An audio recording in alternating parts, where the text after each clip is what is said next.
I gripped my tablet tighter as Devin leaned forward, cutting me off mid-sentence for the 17th time that afternoon. What Autumn is trying to say, he interjected with that practice confidence, is that our user acquisition costs need adjusting. But let's table the specifics for now. The room hummed with murmurs of agreement. Not one person acknowledged what had just happened. Again, I'd spent 3 weeks refining these projections. 3 weeks of late nights, skipped meals, and database deep dives to identify the exact financial strategy that could save this sinking company. Yet my findings remained unheard. Beneath my presentation notes, I added another tally mark: 17 interruptions in 90 minutes. My male colleagues? 0. When our CEO announced our 80 million investor would join next week's call, I made a decision. I reviewed state laws that night. Single-party consent, legal to record. The next morning, I arrived early, placed my phone on the table, started the recording app, and waited. What happened in that meeting changed everything. Not just for me, but for every woman who'd ever been talked over in a boardroom.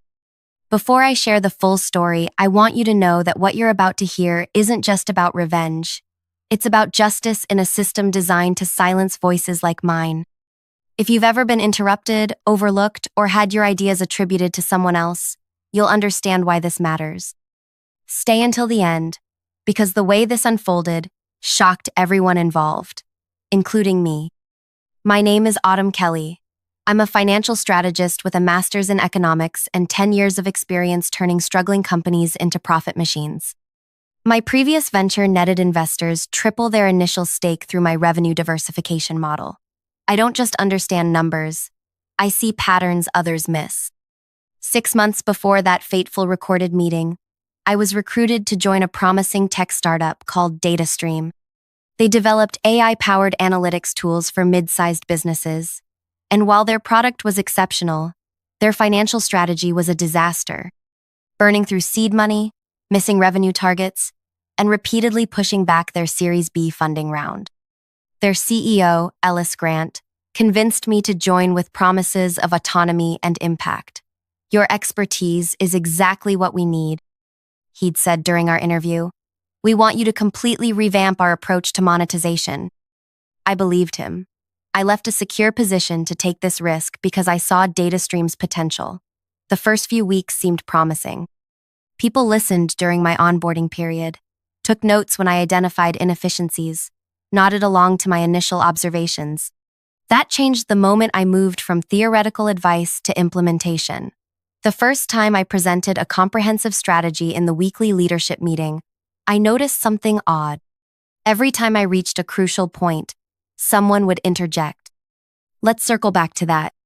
We should prioritize more immediate concerns. That's interesting, but perhaps too ambitious for our current phase." At first, I questioned myself. Was I being unclear? Not assertive enough? Presenting too much information at once? I adjusted my approach, simplified my presentations, practiced my delivery. Nothing changed. 3 months in, I started documenting every interruption in meetings. The pattern emerged with disturbing clarity. While my male colleagues averaged 0 to 2 interruptions per presentation, mine consistently hit double digits. The most frequent interrupters: Devin Marsh, marketing director, Wyatt Jennings, CTO, and occasionally Ellis himself. What made it more frustrating was watching them implement fragments of my strategies piecemeal, often after one of them repackaged my idea weeks later. The company was still struggling, using only portions of the comprehensive approach I'd designed. I tried addressing it directly. After one particularly frustrating meeting, I approached Devin. "I noticed you interrupted my presentation several times today," I said, keeping my tone professional. "I'd appreciate the chance to finish my points before opening for discussion." Devin's expression shifted to confusion, then dismissive amusement. "Did I? I don't think so. I was just trying to keep us on schedule. These meetings tend to run long." Yet 30 minutes earlier, he'd spent 15 uninterrupted minutes discussing marketing concepts that had little connection to our quarterly objectives. I tried different approaches, speaking louder, sending materials beforehand, asking Ellis for designated presentation time. Nothing worked. In fact, the interruptions increased. The breaking point came during my quarterly forecast presentation. After 17 interruptions, not one person in that room had heard my complete analysis. The projections I'd spent 3 weeks perfecting were dismissed without proper consideration. We were 3 weeks away from our final pitch to secure $80 million in funding, money the company desperately needed, and the leadership team was ignoring critical financial insights. That night, I couldn't sleep. DataStream had potential, but without proper financial strategy, it would collapse within months. This wasn't just about my frustration anymore. It was about the company's survival and the livelihoods of our 67 employees. I researched recording laws in our state, confirming single-party consent was legal. I didn't plan to share the recording publicly, I just needed evidence. Something concrete to demonstrate the pattern when I finally addressed the issue with Ellis or the board. The next morning, our conference room buzzed with nervous energy.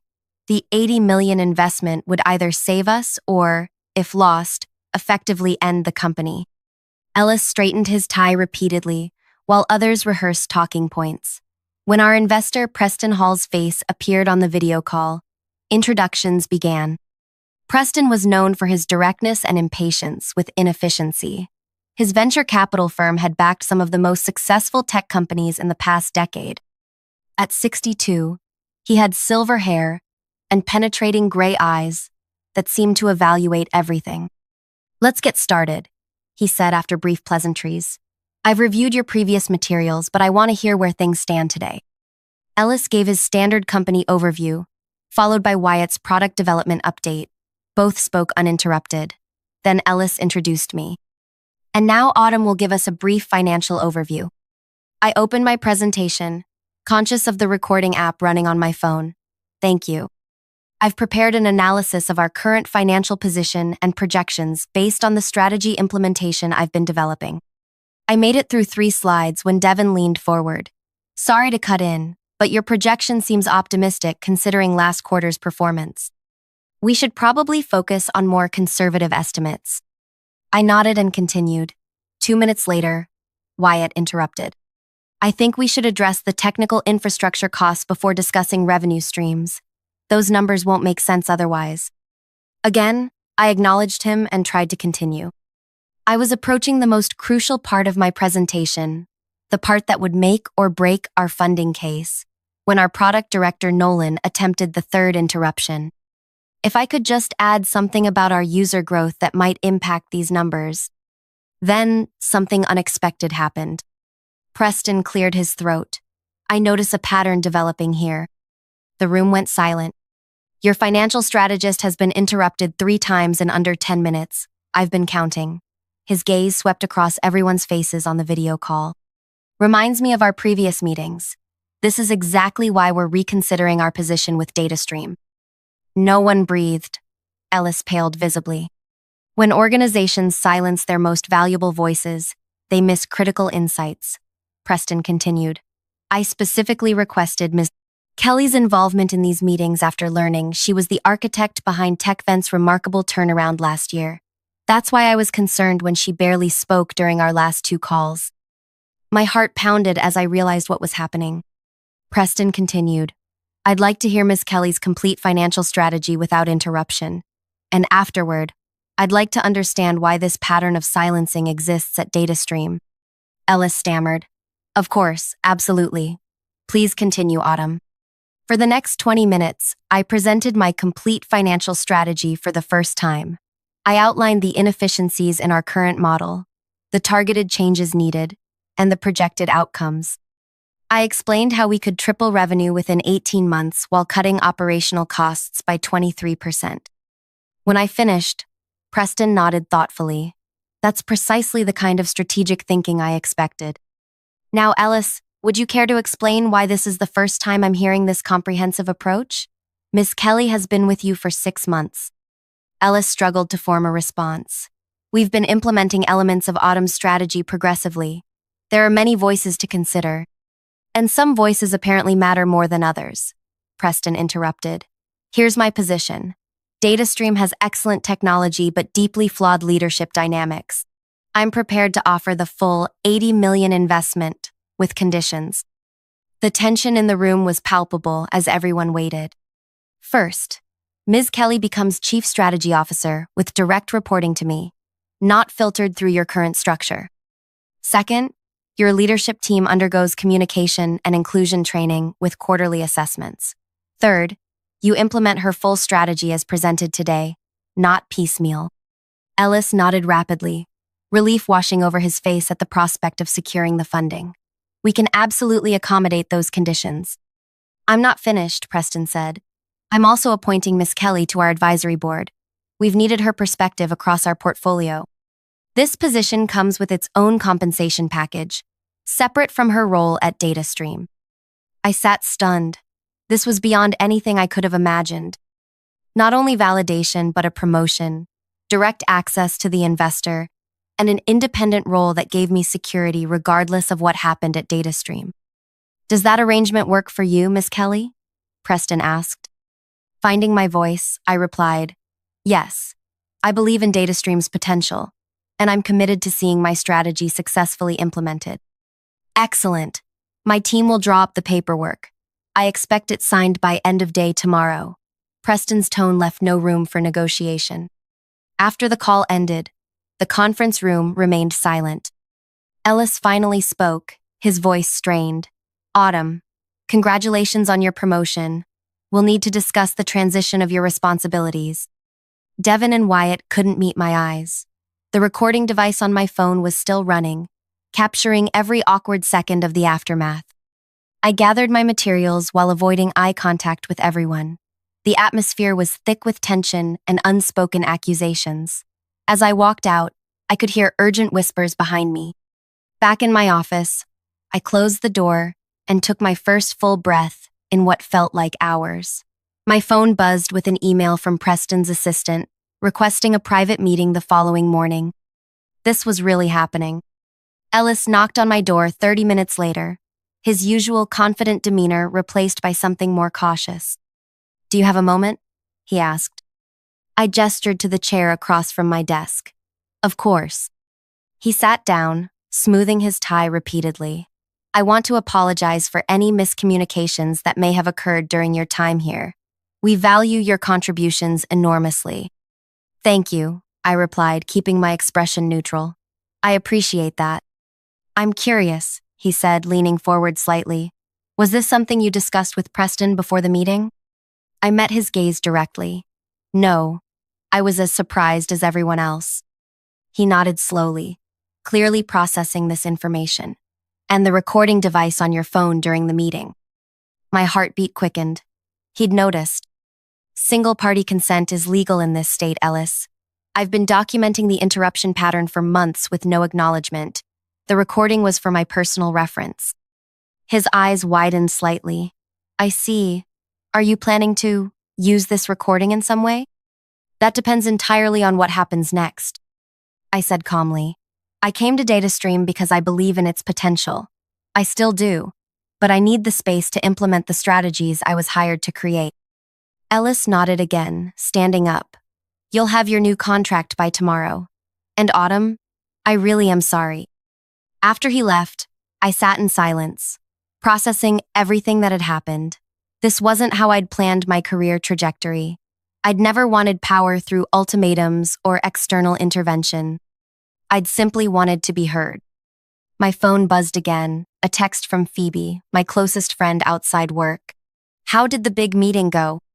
I texted back. You won't believe it. Wine tonight? I need to process. At my apartment that evening, I recounted everything to Phoebe as we shared a bottle of Cabernet. I didn't plan for any of this, I concluded. I just wanted evidence of what was happening.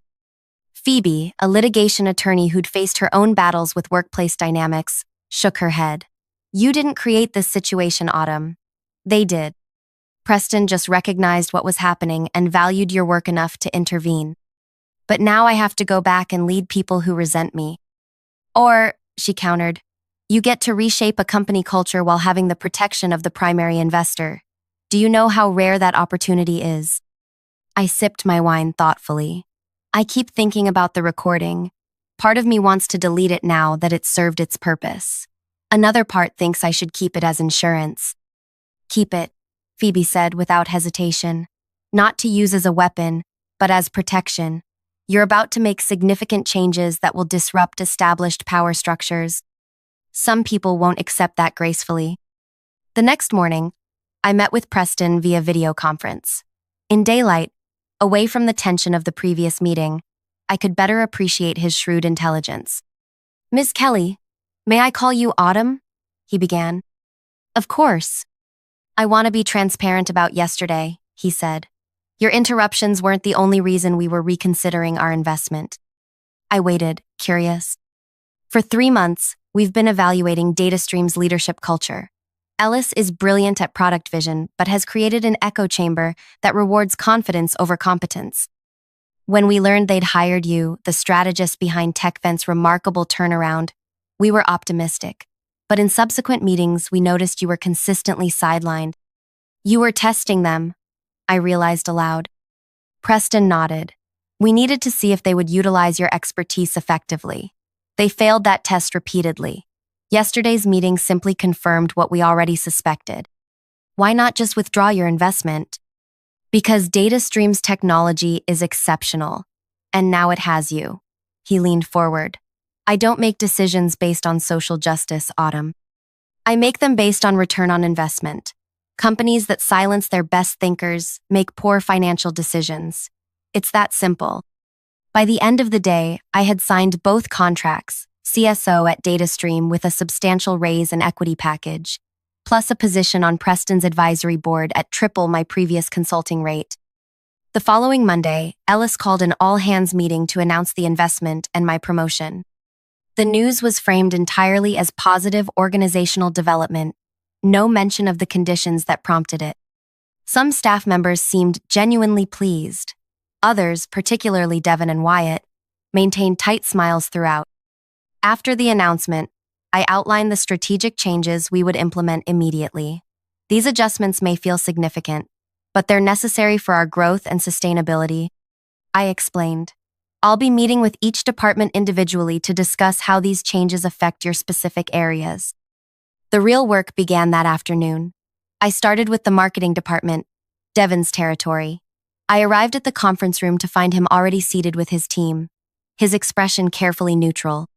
"Thank you for making time for this," I began, distributing materials.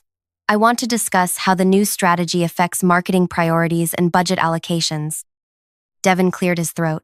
"Before we start, I think it's important to acknowledge that some of these changes may disrupt campaigns we've already invested in." "You're absolutely right," I replied. "That's why we're having this conversation. I need to understand what's in progress before finalizing departmental targets." For the next hour, I listened more than I spoke. I noted current projects, team concerns, and potential resistance points. When Devin attempted to dismiss certain changes as unrealistic or too aggressive, I asked specific questions that required detailed responses rather than generalizations. "Can you help me understand which specific metrics make you believe this target is unrealistic?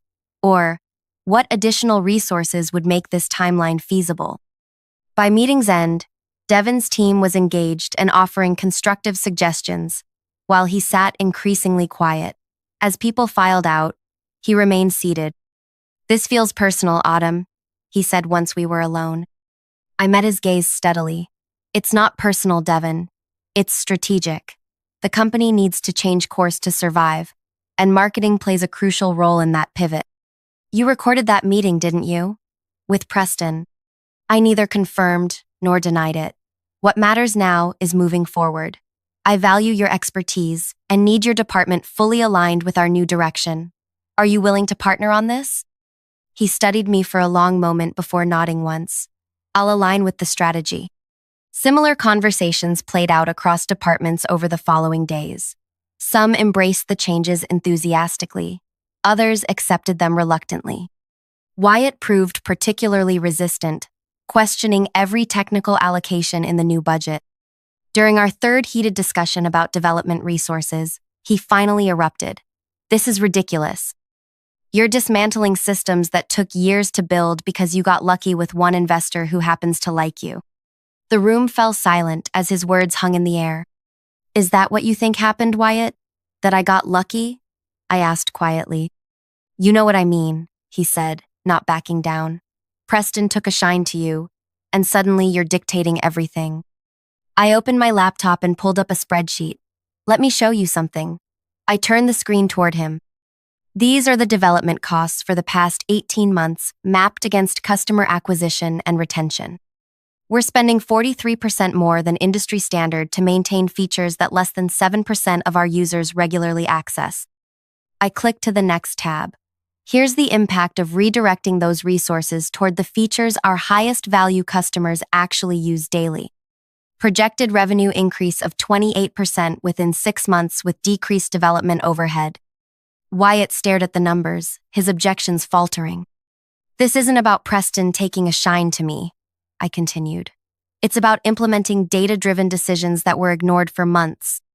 You're a brilliant technical mind, Wyatt. I need that brilliance focused on the right priorities. The resistance didn't disappear overnight, but it gradually transformed into grudging respect as my strategy began showing results. By the end of the first quarter under the new approach, customer retention had improved by 16%, acquisition costs had decreased by 22%, and our runway had extended significantly. Ellis, to his credit, became an unexpected ally. During our weekly check-ins, he actively sought my input and publicly supported my decisions. After one particularly successful product launch, he stopped by my office. I was wrong about you, he said simply. Or rather, I was right initially when I recruited you, then wrong when I failed to listen. Thank you for acknowledging that, I replied. The board is impressed with our progress. They've mentioned expanding your role further. He hesitated. I wanted you to hear it from me first. 6 months after that recorded meeting, DataStream had transformed. We weren't just surviving, we were thriving. The company culture had shifted too.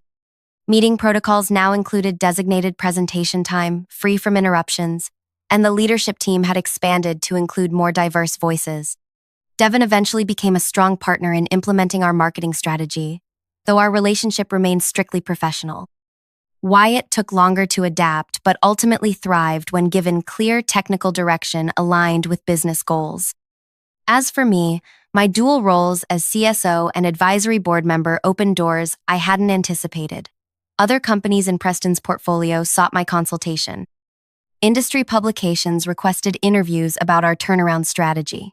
I was invited to speak at conferences about financial leadership. The recording that started everything remained securely stored but unused. Its existence had served its purpose without ever needing to be played. The true vindication came during our annual investor meeting, exactly 1 year after that pivotal recorded call. I presented our results to a room of stakeholders, including Preston and several new potential investors.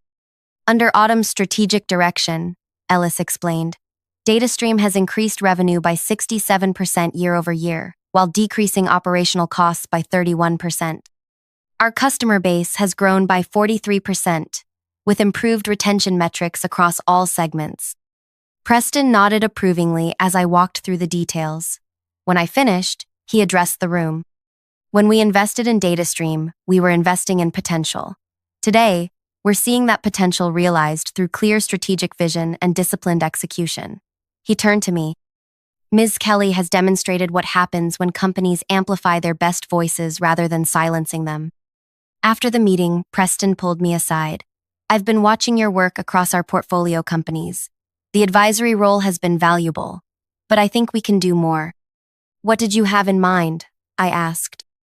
We're launching a new fund focused on undervalued companies with strong technical foundations but flawed strategic execution. Exactly the profile you excel with. I'd like you to consider joining as a managing partner. The offer was unexpected and life-changing. Partnership in a venture capital fund with significant carry percentage and decision-making authority. This would mean leaving DataStream, I said, processing the implications. Eventually, yes. Though we'd want you to transition gradually and perhaps maintain an advisory role, Ellis has grown considerably as a leader under your influence. I thought about the journey of the past year, from being repeatedly silenced to being offered a position where companies would actively seek my voice, from counting interruptions to shaping investment strategies for multiple organizations. I'd like to think about it, I told Preston. Of course, take the time you need. That evening, I sat in my apartment reviewing the offer details. My phone buzzed with a text from Phoebe. Heard through the grapevine, your meeting went well today. Celebration dinner? As we shared a meal at our favorite restaurant, I explained Preston's offer. So you'd be his equal in this new fund? She asked. A junior partner initially, but yes, with clear path to equal standing based on performance metrics. Phoebe raised her glass. To the woman who turned 17 interruptions into a venture capital partnership, I knew you were brilliant, but even I didn't see this coming. I clinked my glass against hers. Neither did I. I just wanted to be heard. And now everyone's listening, she said with a smile. The following week, I accepted Preston's offer with a 12-month transition plan for DataStream. When I announced my eventual departure to the leadership team, the reaction spoke volumes about how much had changed. Ellis expressed genuine disappointment but supported my decision. Devin acknowledged how much he'd learned working under my strategy. Even Wyatt offered congratulations, noting that the technical infrastructure changes had positioned the company for long-term success. In my final week at DataStream, before transitioning to my advisory role, Ellis organized a company celebration of our successful year. During his speech, he said something that resonated deeply. Sometimes the most valuable thing we can do as leaders is recognize when we need to listen instead of speak. Autumn taught us that lesson, and DataStream is stronger for it. Later that evening, as the celebration wound down, I found myself alone in the conference room where that fateful recorded meeting had taken place. I took out my phone and located the audio file that had never been played, my finger hovering over the delete button. After a moment's reflection, I pressed delete, then confirmation. The evidence was no longer necessary. The results spoke for themselves. As I stepped into my new role at the venture fund, I carried with me the most valuable lesson from my DataStream experience. True power isn't about silencing others or raising your voice the loudest. It's about creating environments where every valuable voice can be heard. In the 2 years since, our fund has invested in 27 companies, with particular focus on those with diverse leadership teams. Our returns have consistently outperformed industry averages. It turns out that funding companies that listen to all their best minds is not just ethically sound, it's financially shrewd. I still have the notebook where I tallied those 17 interruptions. It sits on my desk as a reminder of where this journey began. Sometimes when evaluating a potential investment, I observe their meeting dynamics, watching for who speaks and who gets silenced. It's become one of our most reliable indicators of a company's potential. The recording may be gone, but its impact remains in my career, in DataStream's transformed culture, and in every investment decision I now influence. That's the thing about finding your voice. Once you truly have it, you never need to prove it was silenced. If you've ever been interrupted, overlooked, or had your ideas attributed to someone else, I hope this story reminds you that your voice matters. Your ideas deserve to be heard completely, not just in fragments between interruptions. Have you experienced something similar in your workplace? What strategies helped you navigate it? I'd love to hear your stories in the comments below. Your experiences might help someone else currently struggling to be heard. If this resonated with you, please hit the like button and subscribe to this channel for more stories about workplace dynamics and professional growth. Every like helps this reach someone who might need to hear it today. And remember, sometimes the most powerful thing you can do isn't speaking louder, but documenting carefully. Your evidence becomes your advocate when you finally get the chance to be heard.